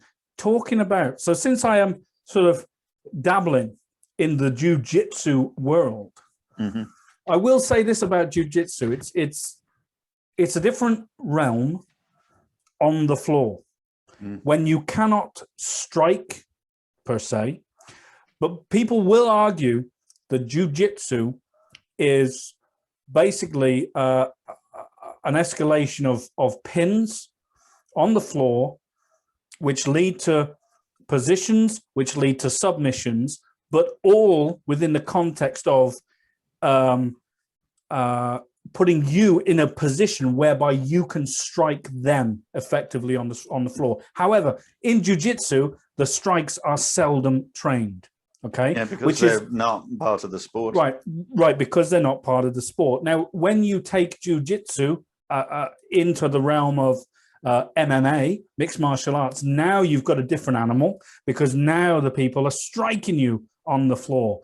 Yeah. So, you've got these varying levels of understanding and of perception of what jiu-jitsu is. But if we're talking about it in different contexts, I'm just talking about normal sport jiu-jitsu, right? So there's a, it's interesting, but well, then it's down to individuals. Then once you take it into realms of sport, it's down to an individual, right? Okay, right, and it's down to the moment, right? So obviously there are people that will train specific things that will always work, or seldom. Yeah, right. So work. if I'm fighting, I'll back fist reverse. It's semi-contact, right? Yeah, because I know I'm pretty. I can get that off. You're going to be able to. Yeah, I'm going to be able to. And it's the same with jiu-jitsu people, but they need to know their opponent. And of course, the benefit of going into a competition, particularly a large competition, is you usually know your opponent and his style, because you can watch videos of his previous fights and how he handled specific techniques and how he responded to specific techniques. Yeah. So that's all part and parcel of the training, but the training is all geared around winning the fight. Okay, that specific fight, understanding that specific opponent. With that specific rule set. With those specific rules. And therefore, to that end, it limits itself by definition to an individual. Right. Now, not just the individual that's attacking you, but your concept of the individual, your understanding of the other individual. Right. So it becomes a personal fight. Right. It doesn't make any difference, doesn't make jiu-jitsu or kickboxing or whatever better than each other. It only means that one person has done more homework and more training than the other. Right. Or in the event, someone has been injured inadvertently and can no longer function continually, right, and have to give up the fight. So, or they were just caught out. Right. Yeah. Yeah. So it's everything. All those things I've mentioned are all in the moment in that specific fight. Yeah. So you can't, people can scream and shout all they like at the camera and say, oh yeah, this is the best fighting. I'll prove it to you. I'll prove it to you. Well, you're proving it because you've done the training and you doubt very much that the other person has. Right. I certainly haven't done the training to like fight someone in a ring, in a jiu-jitsu or whatever. And good on you, you'll beat me crazy. But in the street, if you attack me, I'll do everything I can to prevent you from winning. Yeah. It doesn't mean to say I have to win, but I just have to take you with me. Oh gosh, that sounds quite violent. This is too much for me. But that's what it is, isn't it? In the street, it's violent. No, I get you. It's fine. I'm not going to, if someone stands in front of me and says, I'll fight you, I'm going to poke him in the eye before he ends his sentence. Oh. Simply because I'm going to be required to. Well, age notwithstanding. Exactly. I'm just saying. Yeah. You're not a spring chicken anymore, Noobs. I said poke in the eye because I can't lift my leg high enough to the nuts. We'll all get there one day. We'll all get there. Exactly, and people do, and then they regret doing what they choosing the kind of fighting that they chose. Honestly. So I've got a sort of a point, a sort of what should I say? A point of view about how a jiu-jitsu person may or may not interpret what they do. So they might turn around to you and said, right, listen, jiu-jitsu, it's on the floor. If I want to brand a steer, I ain't gonna bother with it standing up. I'm gonna take it down, control it, then I can go to work on it. Yeah. So why do I want to dance around, hitting, punching? I'll just close that gap. I'll level change. I'll shoot you. I'll take your legs from under you. I'll get you on the floor, no matter what it takes. Then you're in my domain. So what do you say to sort of that theory? Well, he's got to close that gap first. Well, he's got to close the gap, yeah. Well, that's where he doesn't dominate. Right. So he only dominates once he's on the floor. Right. Okay. Yeah, I agree. Because you remember, Bill Wallace. He had this great thing where he said, because he commentated on the first UFC. Mm-hmm. And he had this great thing where he said, all fights end up on the floor, but all fights start up standing. Exactly. And he's not wrong. He's not wrong. No. So you're talking about that moment of the closing the gap, the no man's land, or no, is it not no man's land? This moment, this because there is a world of things happening between opponent A and opponent B as they close the gap with each other. And there's only a couple of ways you can close the gap, Yeah, but do you have to close the gap? Because if the guy's stupid enough to come to you, you don't have to close the gap. What you're doing is inviting him. Sometimes people will just pretend to be injured. Sometimes people will turn away. Some people will just look down. Some people will do. I mean, these guys that practice drunken kung fu, for instance, the idea to pretend you're drunk and then suddenly smack them. The thing is, if then you challenge someone to say that drunken kung fu is better and you start falling about, well, then no, you're not drunk, so you've lost the initiative straight away. Yeah, you've lost the element of surprise. Jesus Christ. Yes. So that's the kind of thing that you really don't want to be doing. No, not really. So drunken kung fu is great. I think we've seen that in a pub. I think we've seen that in one of these challenge matches somewhere. I'm sure. Yeah, I watched it. I watched one the other day. It's like, are you nuts? Pretending to be drunk, and the guy's just standing there and kicking him, and that's it. Yeah. You kind of missed the point there, chap. Yeah. Jesus. Yeah. No, it's interesting, but yeah. So talk more about sort of this closing the gap. What this moment is about, because it's okay. Sorry, go ahead. Yeah. I was just going to say each person is different, so it totally depends on how you look at the person. It totally depends on the size of the person. Yeah. It depends on the environment. It depends on the weather. It depends on the slope of the ground. It depends on where you're indoors, outdoors. It depends if you've got light behind you or in front of you. There's loads of advantages you can have before the fight begins. But the important thing is, has the fight already begun? In other words, are you in a match? Have you already been threatened? Mm-hmm. Or is it just a sudden, rebuke? Is it a sudden someone grabs you from behind? Right. All these things factor in. You don't know what can happen. The only thing is, if you train hard enough and experience that long enough, then you have a good chance.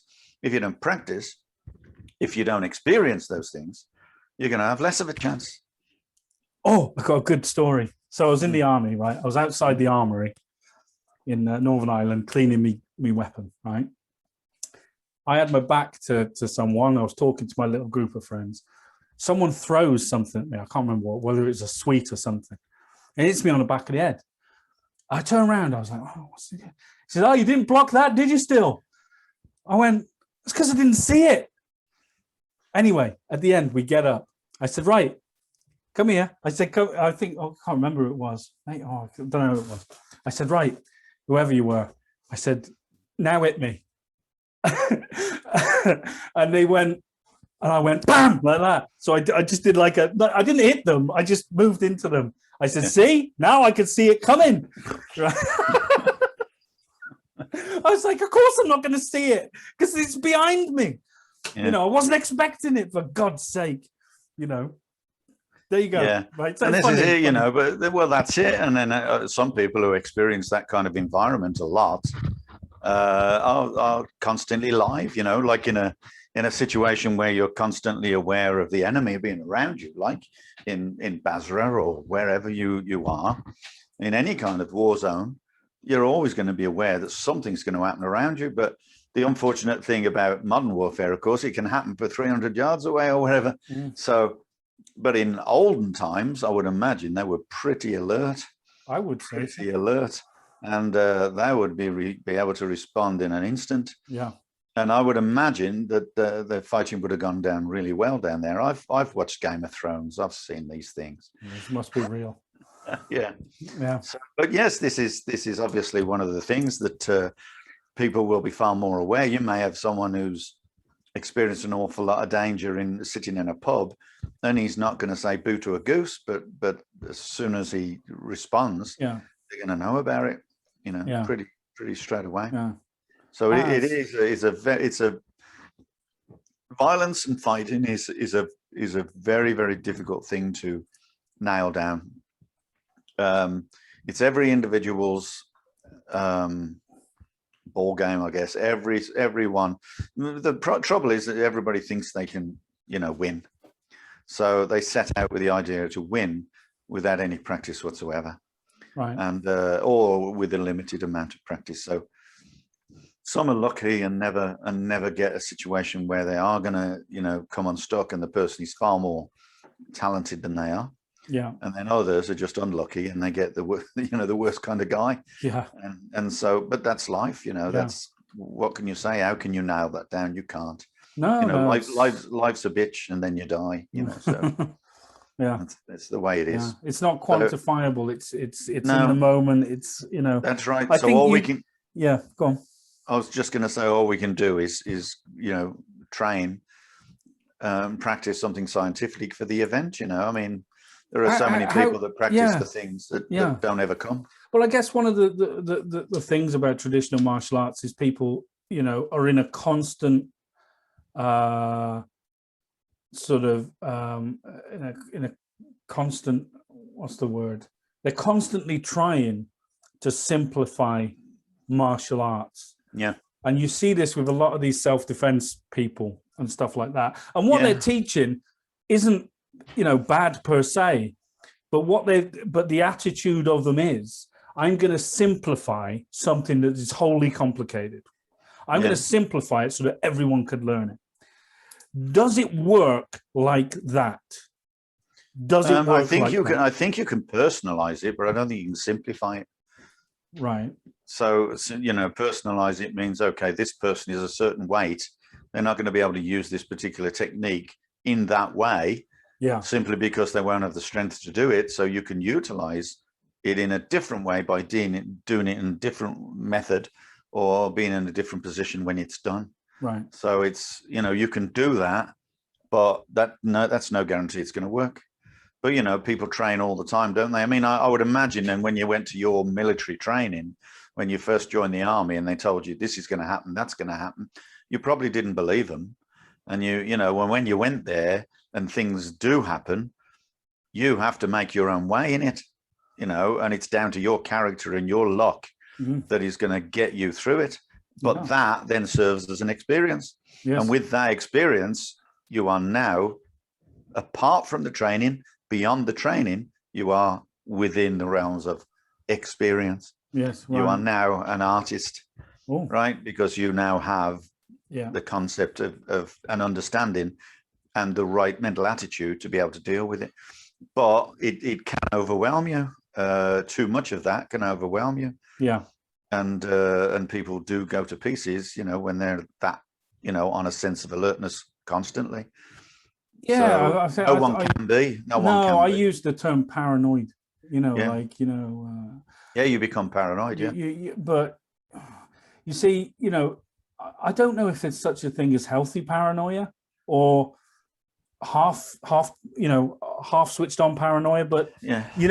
I find, and it's not a military thing. I think I've always No. been like it. The Pink Panther was the same. Right. Is it? Yeah. There you go. Kato kept jumping on him.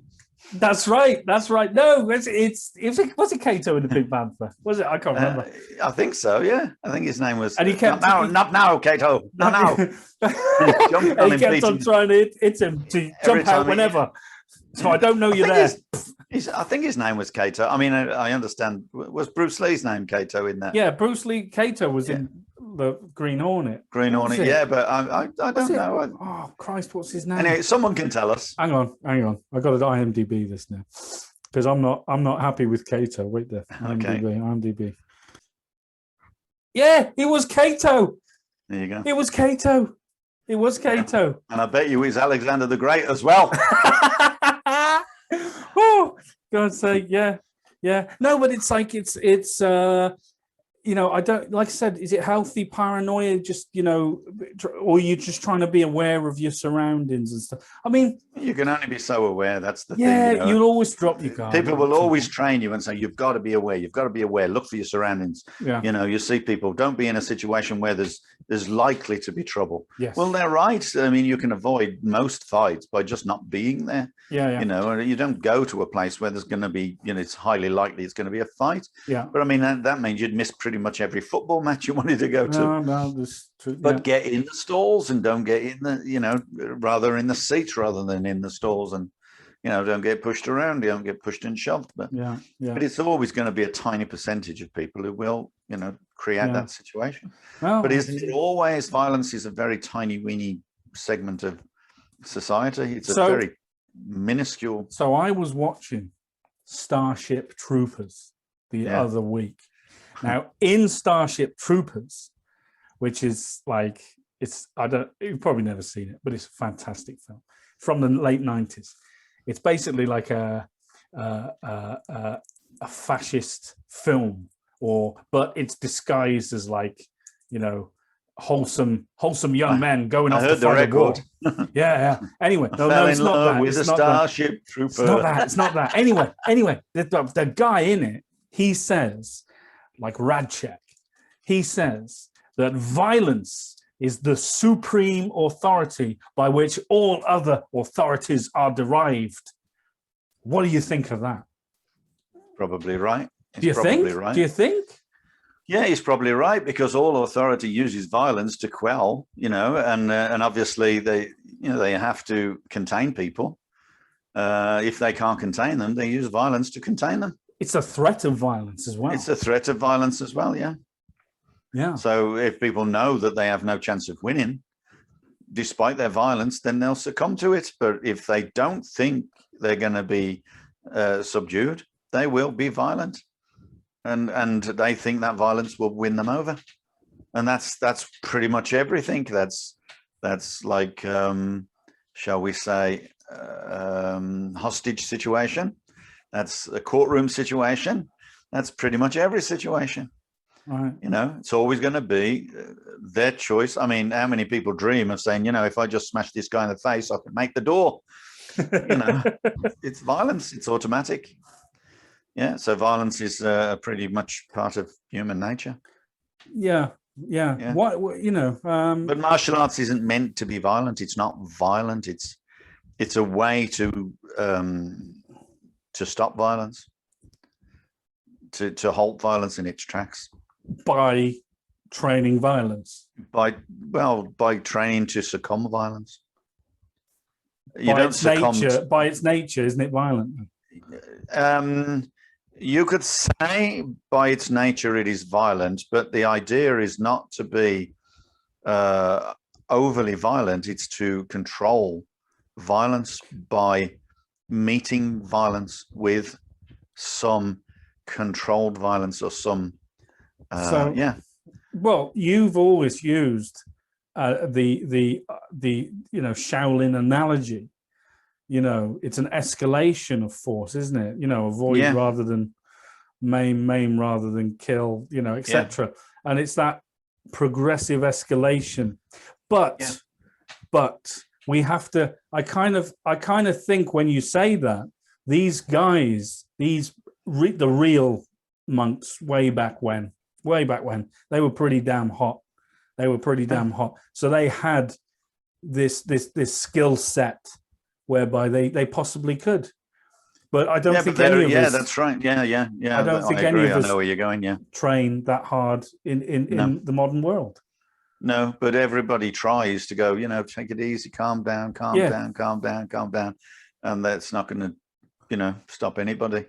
But if you say calm down, they smack you, and you just laugh at them. Well, and what that's about going to change it? No, you see, hey, you got to turn the other cheek. Why? So you can hit the other one. Yeah. Well, this is it. You see, if you think about monks in comparison to Christian monks, if you think of Taoist monks, if you like, or Shaolin or whatever, in terms of, okay, you train that hard. If you want followers, then all you got to do is, go down to the market, and people they try and pick on you, and they try and steal from you, and they try and beat the crap out of you. And you've got the capability of defending yourself without hurting them every time they, the David Carradine type thing. There you go. They're thrown around all over the place. Don't you think you're going to win some followers? I would very quickly. Yeah. But if you just turn the other cheek and they smack you around the mouth, they're not going to want to be like you. No. So, the only reason they want to be like you as a Christian is because if you're not like them, if you don't become a Christian, they'll burn you to death. So I think I'll become a Christian then. Yeah. And that's the difference, don't you think? Yes. It's a funny. You're either a Christian or a bloody heathen or a heretic. So you get burned. Oh, all right then. Let me think. I think I'll be a Christian today. Yeah. So whereas obviously if you had the capability of stemming a fight or stopping a fight, the guy goes, just now, where did you learn all that? I want to learn all that. Yeah. And I realize that violence is completely useless, because against people who have that capability, it is. Yeah. Yeah. Oh, it's how many countries go, I don't think I'll fight them. They've got a nuclear weapon. Well, do you know what I mean? Yeah. They've got a massive army. Like you say, violence is the mainstay. Yeah. Well, you do politics until you just don't want to do politics anymore. Well, what was it? Yeah, it's true.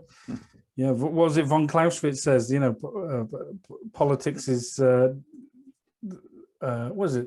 So war is, for Christ's sake, war is the escalation of politics by other means, or something like that.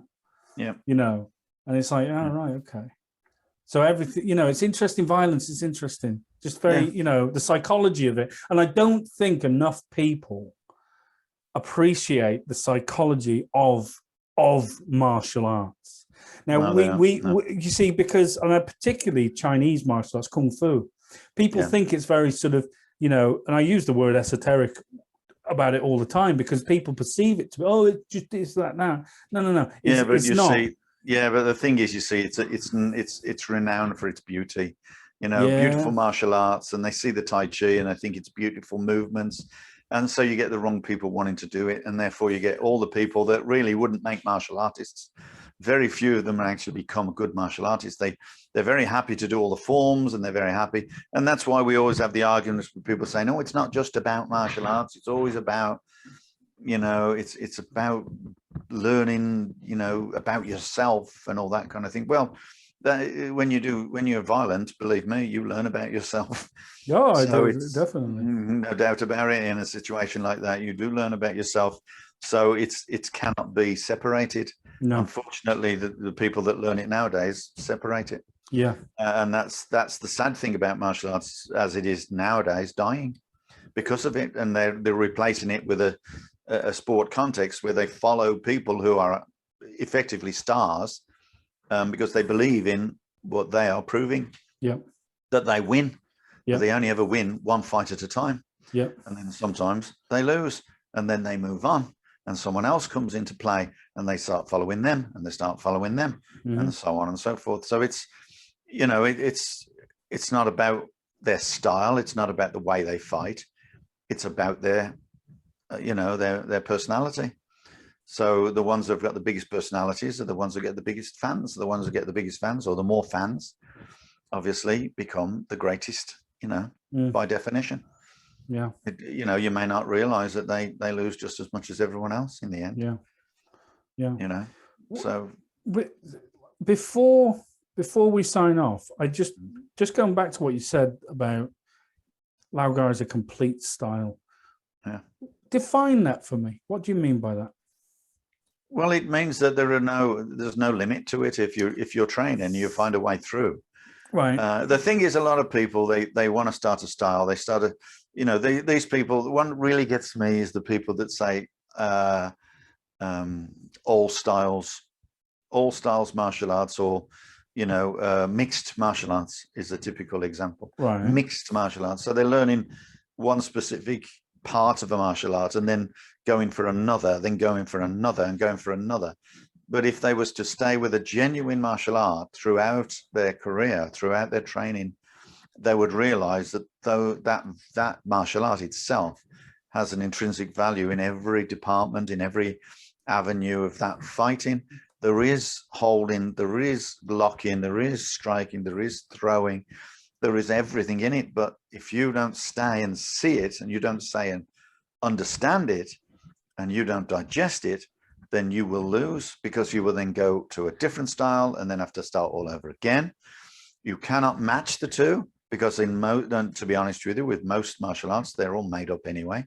But I mean modern made up. They're not genuine martial arts. Right. Lau Gar is, to all intents and purposes, has been proven a genuine martial art. Now you can say to me, oh yeah, but like we agree, you cannot take that much history. You can't go back that far in history. We don't need to. We've brought history with us. We've brought the technical science with us. We can see how it works, and we've seen that it works. And that's the biggest thing. We don't need a personality to say, oh, this is why it works, because this personality keeps winning. You look at the general consensus of the whole of semi-contact and throughout the career of 30, 40 years, not just one individual. No, and you've seen the whole style. But you've got to admit, though, we do you will hark on to back in the day, what's his name was winning, Lau Gar was being represented, Yeah, but how many? I wrote 20 names for you. Right, okay, all right, fair enough. Yeah, fair enough. They're all been successful right the way through, and some of them who are very, very good weren't so successful, weren't that interesting in competition, but still very good fighters. Right. An example, George Shaw. Yeah, right. Yeah. So you can see how good these people were, and they were great advocates of what Lau presented. But isn't it sort of isn't it what we train that makes us a good? I don't believe in styles per se. I don't believe in Lau Gar is the foundation of what I do, right? So I'll always use it as the example by which I compare everything else, right? But I will not going to say this move is specific to Lau Gar. This move we only do in Lau Gar. So no one suggests that. No, I'm not saying that you were suggesting it, but what I'm trying to do is I'm just simply saying I don't believe in a style per se. For me, it's just the science. The movements, the sets. But in that is a contradiction, because Lau Gar is effectively a science, because you practice it because it's a science. By definition, therefore, you practice a style. Now you can say, oh yeah, but I can learn the same thing if I do Wing Chun. Well, yes, you can learn the same thing. So why do Wing Chun? Because you are learning the same thing. Do you see? I see exactly what you mean, and I understand exactly. So by definition, but we have you're to name it. Style. Yeah, but we have to call it something, don't we? We have to sort of. That's what a style is. I think that's where it falls down, where you have to call it a name. Yes, where you have to say. But that isn't the same as anything. Everything has to be named in order to understand it. And so we by definition call our style Lau, and other people call their style something else. We have a comfort in knowing that it's a successful style. We also have a comfort in knowing that it has a scientific principle to it. We don't change that scientific principle, so therefore we don't change the style. So you can stand there and say, well, I don't believe in a style, I believe in the science, but the science by definition is the style. The science is the style is that science. You know, if you look at, and of course it depends on what avenue you're in as well, because obviously some people have done Laugar and disagreed with the science because they didn't see it. But you've seen it, and you can see it, and you get to see it every day. Yeah, but it's not. I never forced it. I've never forced it to go. I want to understand it. It's been a natural thing that's come. It's a natural. It's just because it's a simple science. Yeah, it's like gravity. Yeah, you know, you can't turn around and say, "Well, I don't believe in gravity, but I accept that it's there." Do you know what I mean? Gravity is a foregone until you come up with something else. It's a foregone conclusion. I absolutely kind of understand your argument there. I really do. But see, on the one hand, I'm saying, you know, let's just look at our techniques. They're frigging everywhere, littered across Chinese martial arts. Just so happens, of course they are. It's a Chinese style, right? So, exactly, right. So this is okay. Sorry, go on. I was going to say the benefit of what we've done is that it has been an integral part of the training. It's been it's been a constant. It's been a family constant. It's been a tradition. It's been you know, the avenue of teacher to teacher to teacher. Yeah, you know, but that's getting lost. That's getting lost. It is. No, I agree with you. It's getting lost, and hopefully that we can sustain it, at least in our little corner of the world. But that's not, unfortunately, that's not the opportunity that a lot of martial arts have had. And there are little pits of, you know, Wing Chun somewhere where someone is really training it really well and doing it well. And they're looking at the rest of their Wing Chun, you know, brethren, and they're looking at the different, you know, avenues that Wing Chun has taken, and are going, you know what, Jesus, no wonder people think Wing Chun's so crap, the way that guy goes up and, you know, offers the boxer out and thinks he can win, you know, whereas they may have a really good science and sustain that science, you know, to all intents and purposes as a whole. And that's what we're trying to do, is to maintain that science as a whole. And so we can only teach what we know, but as we teach, so we know. And we discover. And so it's about having that, as you said and mentioned it before, it's a recipe. And because you have the recipe, you know, you'll never starve. Yeah. And I tell you what, I think that's a good point at which to end it. You know, that was pretty good. I like that discussion. I didn't know where it was going, but that was okay. Do we ever know where it's going? Well, sometimes. But you know, just something to think about, you know. So anyway, food for thought, guys. Thank you so much for joining us as ever. If you enjoyed that, please, you know, sort of ring the bell, subscribe on YouTube, send us a comment if you agree, if you don't agree. You know, if you please bring us your opinions on what we talk about. You know, that's very important to us. You know, we're out to learn. Always want to learn. We're desperate to learn, but that's it. So you know, martial arts. We want martial arts to succeed and survive. Yeah, we don't want you know, we don't want martial arts to die. You know, it's a fighting battle. It's a losing battle. But we need. Well, someone's going to do it. We can at least help. Someone's going to do it. Right. Oh, I got a big bump on my head. I hit. I hit a table. Yeah, no, it wasn't a table. It was a bandsaw steel sort of thing, and I put it like that by accident. Yeah, really smart. Don't have a gym where he does woodwork. Needs must, old man. Right. Guys, thank you so much for joining us. My name's James Still. As ever, I'm joined by Mr. Steve Newby, all the way from Canada. It's been a pleasure. Thank you for joining us, and we hope to catch you soon on another episode of the Kung Fu Podcast. Take care, guys. All the best. Bye-bye. All the best to you all.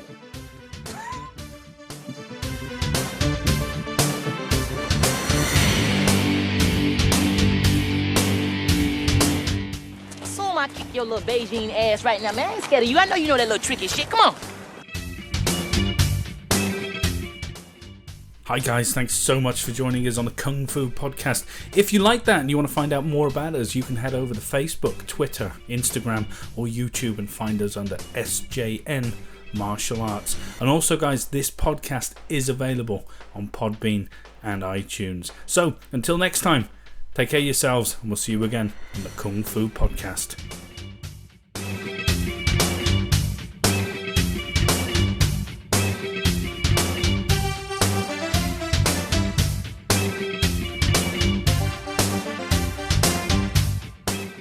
You're a pushy little bastard, ain't you?